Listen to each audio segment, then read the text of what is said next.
What if the thing that you've been chasing for a while, that you finally obtain, isn't the thing that heals you? What if the degree that you've earned, that you spent 4 to 6 years, maybe longer, that you finally obtain, doesn't quite doesn't quite quiet those insecurities that you feel? What if the job that you've been applying so hard for the past couple of months that you obtain doesn't quite silence the abandonment? What if the applause doesn't fix the loneliness? What if the visibility doesn't make you feel known?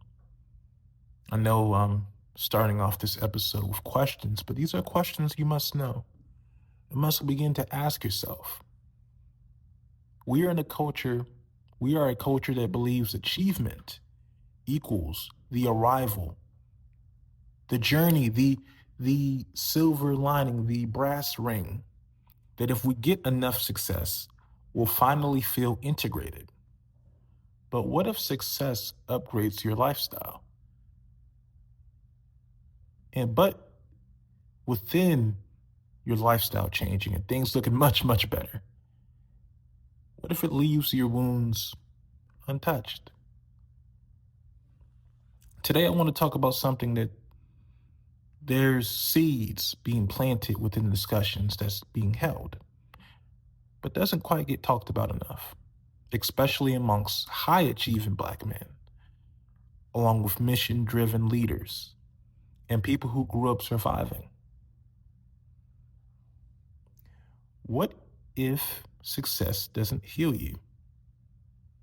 That is the topic of today's episode, the lies that success told you. So stay tuned.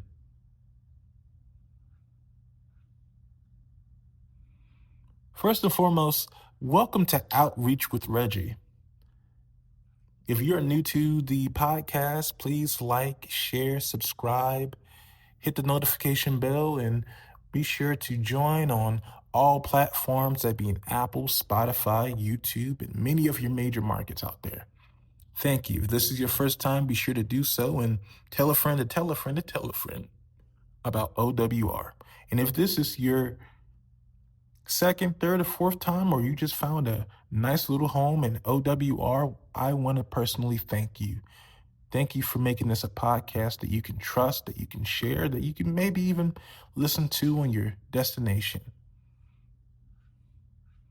With that being said, today, we're not going to talk about hustle culture. We're not going to talk about motivation. We're going to, like always, attempt to dig a little deeper.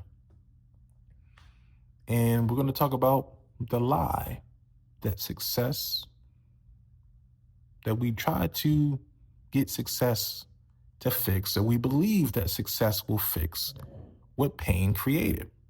Because a lot of us were taught, directly or indirectly, that if we just work hard enough and that if we just achieve enough, we will finally feel whole. And that belief, yes, it drives careers, brands, it fuels ambitions to be the stepping stone to everything that we ever want to achieve. And within achieving that, there's a hidden component that hides trauma. So as we go into that, we're going to go into the first segment, which is something I talked about in the last episode of Black on Both Sides, which is integration. But we're going to call this one achievements versus integration, because there is a difference. And within that difference, I called it assimilation before, but we'll say achievement for this episode. Achievement is external. It's the awards, it's the highlights, it's the names, the accreditation, right? It's everything that you can touch. Well, integration is internal. Achievement is the measuring stick of work. It's the byproduct of the work that you've done. Well, integration is something you can't touch, something that's intangible. Not intangible, but it's something that's felt. You can achieve without integrating, but you cannot integrate without slowing down. And that is the problem right then and there, because a lot of high performers never slow down. Psychologically speaking, high achievement can be a coping strategy. When you when your early environment was unstable, when safety wasn't guaranteed, when worth felt conditional, success became proof that you are not what happened to you. You're not what you looked like. Proof that you are valuable. Proof that you escaped from the things that you had to endure. But proof is not necessarily healing in that metric.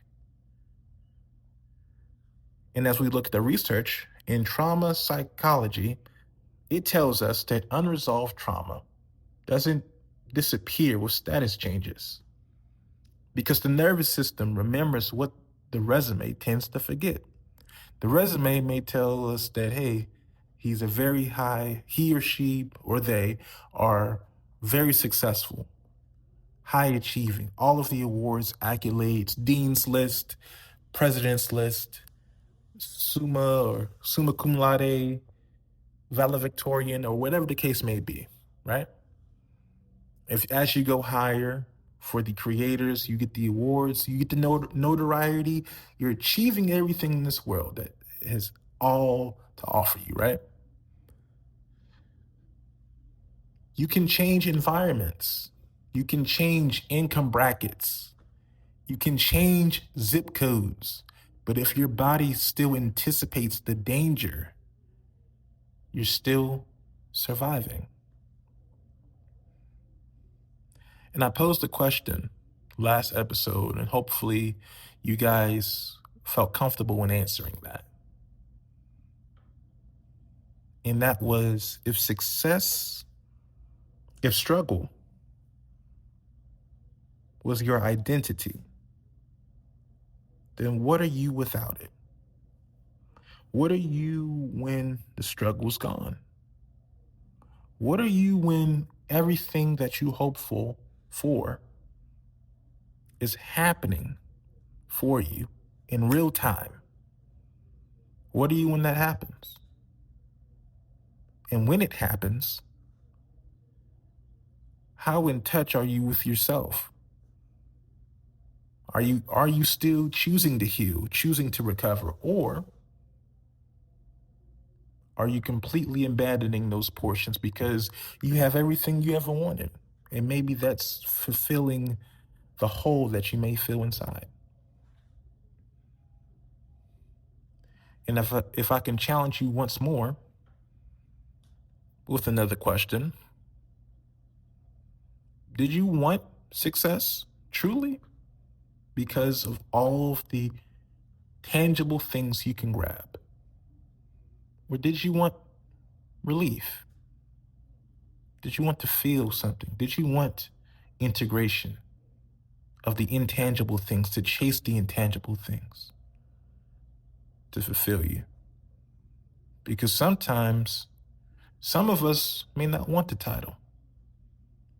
Some of us may have wanted the pain to stop.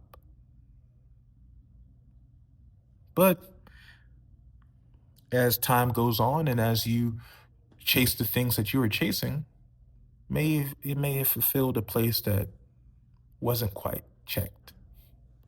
But within saying that, we must understand the definition of what achievement is.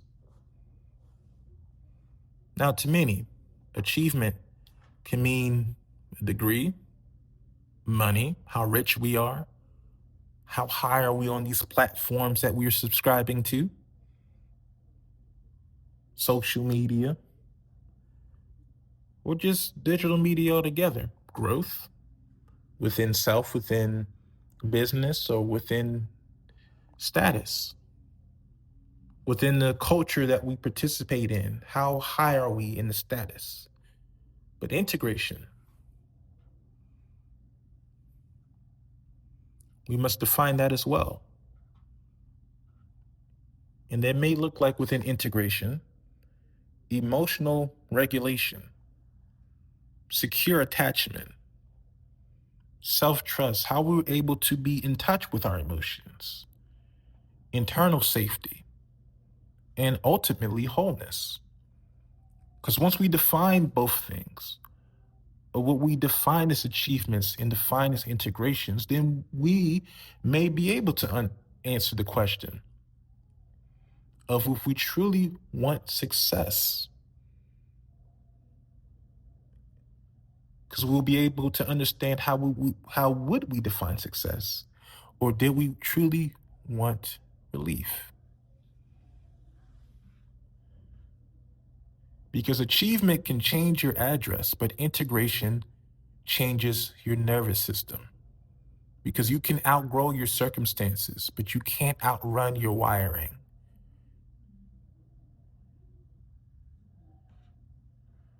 So, another thing as we move into the next segment of this episode, we're going to be talking about success as socially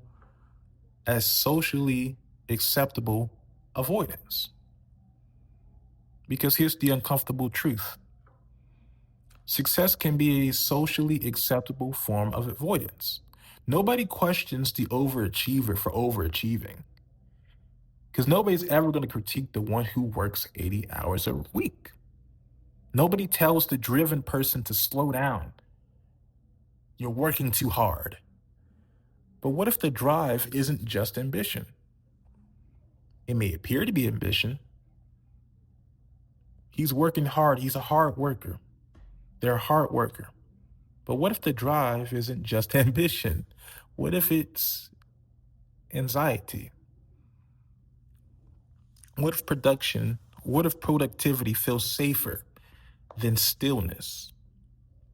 There is a concept in psychology called a functional freeze, where someone appears to be high functioning externally, but internally, it is a constant state of stress regulation, an internal fight to keep going and burning yourself out.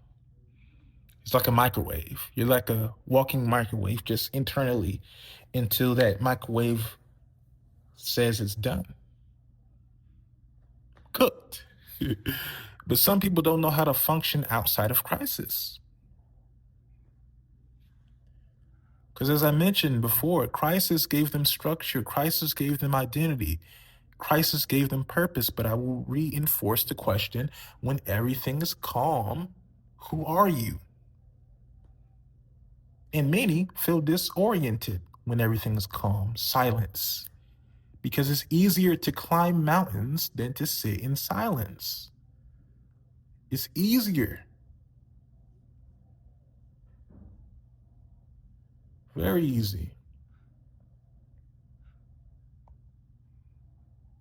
But there's something important that we have to also discuss as we go into what is socially acceptable and how avoidant it may be as we understand what we entertain within our culture.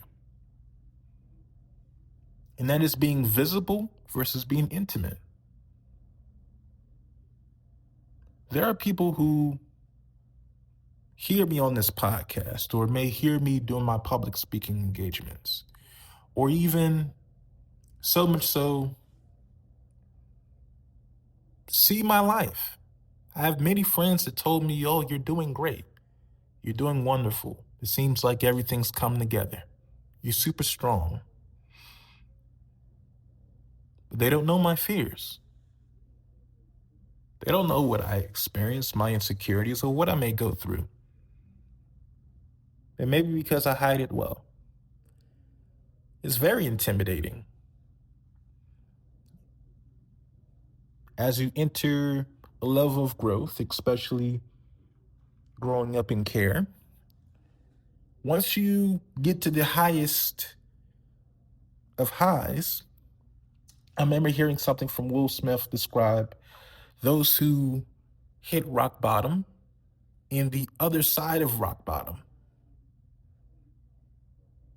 You may feel alone at rock bottom, feel like no one understands. And the other side of that, no one may not understand either because you may be the first one that's doing it. So the perception, because you know and God knows what you're experiencing in real time. He knows your fears, the things that you're feeling inside as you go into do these amazing things in your life. But many friends, family, loved ones, or people who may look from the outside in and congratulate you on how far you've came. And it's very important to take all those things with love and receive those things. But while you're alone, as you're never alone, truly, but while you're in a space by yourself, momentarily, it may feel uneasy to know that no one may ever see the groundwork you do in silence. And that's what I would describe as public impact from the byproduct of work that you do in private. Sometimes being visible doesn't mean being held. Sometimes the celebrations, many people feel like the cheers and the happiness and the excitement of it. A cheer nor excitement may not bring a hug, bring a hold, bring a held. But that's why we're talking about this, because that does not mean you should exclude it. It just means that we have to recognize these patterns or cultural patterns so we can dissect it and come up with solutions. But we'll go into cultural patterns right now because we've seen this culturally. Elite athletes, champions of any sport, any profession, win championships, awards, and etc. And talk about the depression afterwards. Artist goes platinum and describes feeling empty. Entrepreneurs sell companies for millions and say that they feel lost the next morning. Why? Why is that? Because success in its truest of forms solved the external problem, but never addressed the internal wound. There's a famous quote that I stumbled and tripped upon last week, but I got it now. Often attributed to boxing culture, and that is it's hard to wake up at 5 a.m. when you're sleeping on silk sheets. Struggle creates urgency. Comfort removes the fire, it puts it out. But what happens when struggle was the only thing that made you feel defined? Because if struggle gave you credibility, peace can feel like weakness. I say it time and time again. And as we understand that,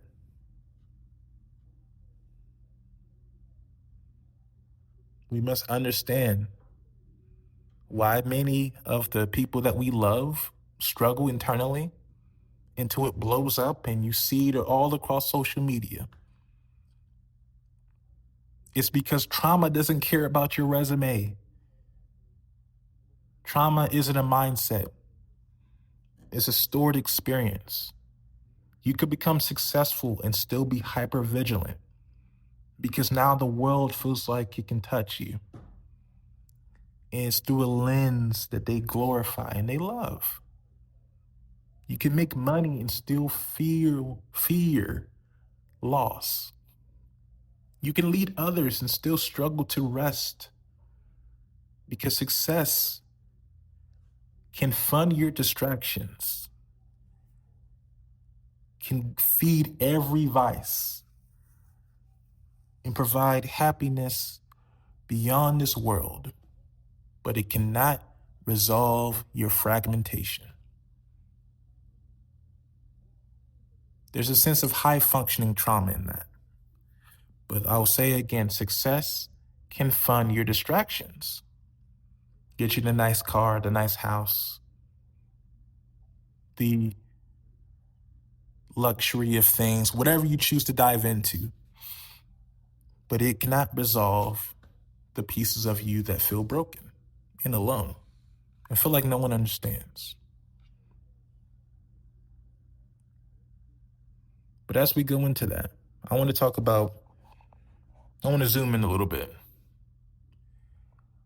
and kind of dedicate this segment to for the individuals who grew up in systems, in particular, foster care, like myself, or unstable households or transitional environments to where survival isn't something you did or isn't something you just did. It becomes who you are over time. You learn to survive, the engine that you run off of. Because when survival becomes your identity, what happens when you don't have to survive anymore over and over again? And I'll keep asking that question because ultimately I want you to be able to answer that question. When you get the degree, when you get the job, when you build stability, what happens when you're no longer in crisis? Some people experience a subtle panic, not big, not loud, just subtle enough to where it challenges your identity just to squeeze. Not only your identity, but your lens on life and ultimately the world. Who to trust? Systems to trust.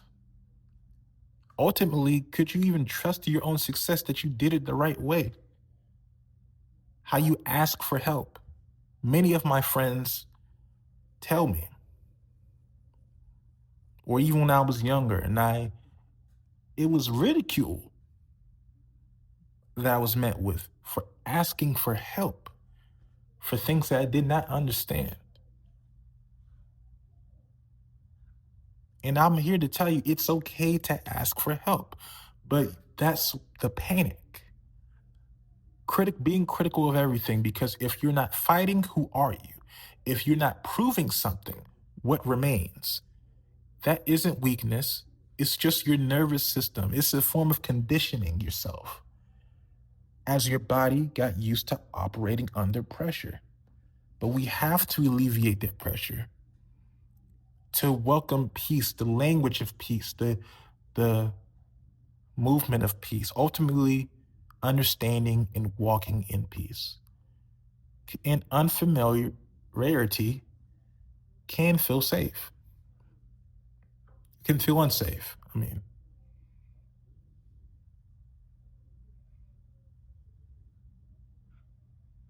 And it can do a lot more things as we go back into being visible versus being intimate. Visibility is not intimacy. You can be known publicly and unknown privately. You could be admired and still feel unseen because accomplishment can increase visibility, but it does not automatically deepen connection. If your self worth is attached to performance, awards, and anything of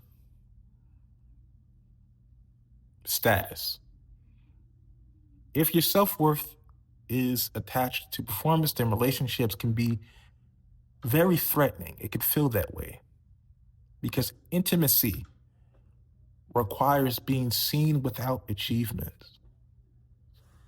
And if achievement has been your armor, taking it off could kind of feel a bit exposing. Being in those relationships that sees you when the lights go off the curtains close, and they see the cries that you've been hiding, the internal wounds, the screams, the cries for help.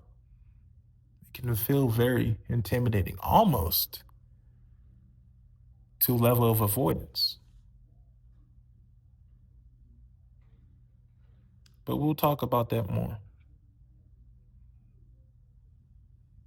because trauma doesn't care about your resume. But we'll talk about the dangerous side of success as I'll map that to be. Success can reinforce avoidance, create identity pressure, make you feel afraid to slow down. And ultimately, success, as you move throughout those fashions, it can become the new addiction, and it may require you to ask, if I stop achieving, then who am I? Who am I if I stop achieving? So I'll give you 3 signs to look for.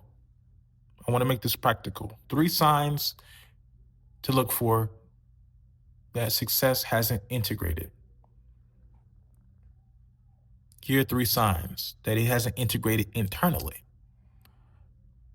First sign, you can't rest without guilt. If you're not producing, if you're not working, if you're not creating, if you're not adding something somewhere of some value that you feel needs to be there, you feel guilty, anxious, worried that you're not doing enough. Second sign, you measure your worth by your output. Busy work, but not moving. That's a phrase I love by an artist, and he says slow motion but in motion. Sometimes you can be moving very fast while being in pace, while running in pace, I mean. But it's okay if you're in slow motion because you're in motion. But if you measure worth by output, let's say if you have a bad week at work, a bad week at school, you feel like it's a complete identity crisis. And I'm here to tell you that's not the case. Last sign to look for is that you feel more comfortable under pressure than in peace because you believe calm makes you feel uneasy. If any of these signs resonate, it does not mean that you are broken. It means your identity adapted to surviving. For survival, identities must evolve eventually. So with that, the real work must begin, truly. The real work must begin. But what does that look like? What does the work look like? What does it look like? Integration, to say the least, but what does integration look like? Well, it looks like learning who you are without a crisis, truly.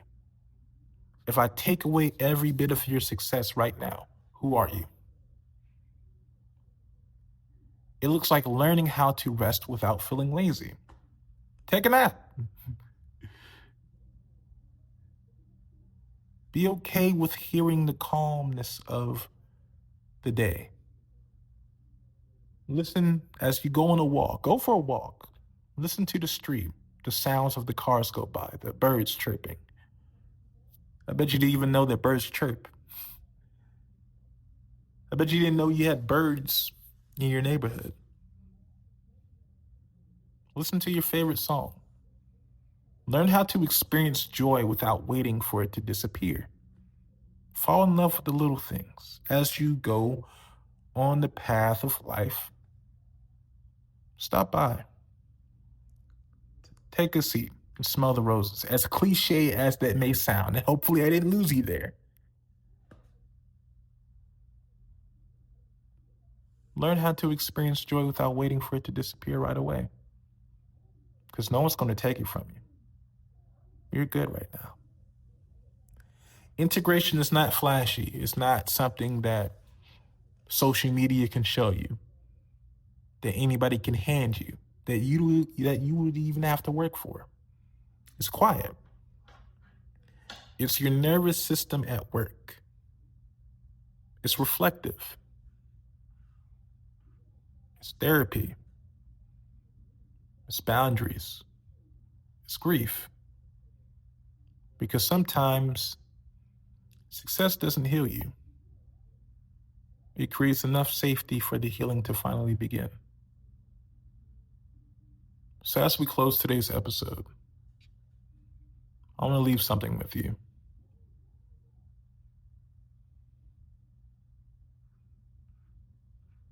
Nobody talks about what happens when you win and still don't feel safe. Nobody tells you that you can accomplish everything you prayed for, worked for, fought for, and still feel unsettled. We can celebrate the grind, and we can for sure celebrate the breakthrough. We can celebrate the quote unquote glow up. But if we don't talk about the moment after the applause fades and you're left alone with yourself, what if success doesn't heal you? What if it just exposes you?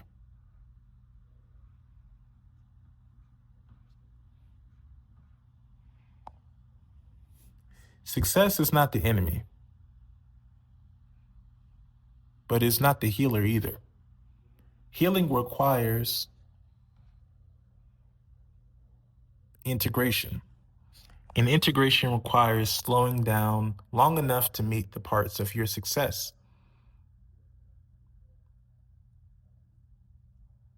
that you ignored.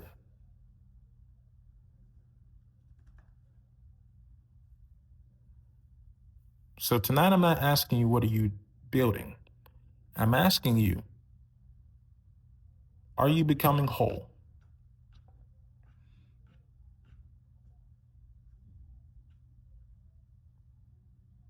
If everything slowed down tomorrow, would you feel peaceful or exposed?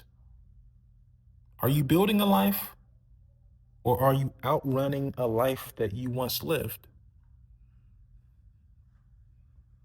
Success is not the enemy of what you're wanting. And there's nothing wrong with success. But it is not the savior for what you're trying to outrun either. The lie that is once, the lie that once made, the lie that, excuse me, the lie is that once you make it, you'll finally feel whole. Wholeness doesn't come from achievement. It comes from integrating. And I'm with you. And I hope that you get everything that you're looking for, even if it means finally finding peace within yourself too. With that being said, this is Outreach with Reggie. If this resonated, share, like, comment, and spark a conversation after this that leads itself to true success in your own way. That means peace. Start a conversation, sit with it, and I'll see you on the next episode. Till then, take care.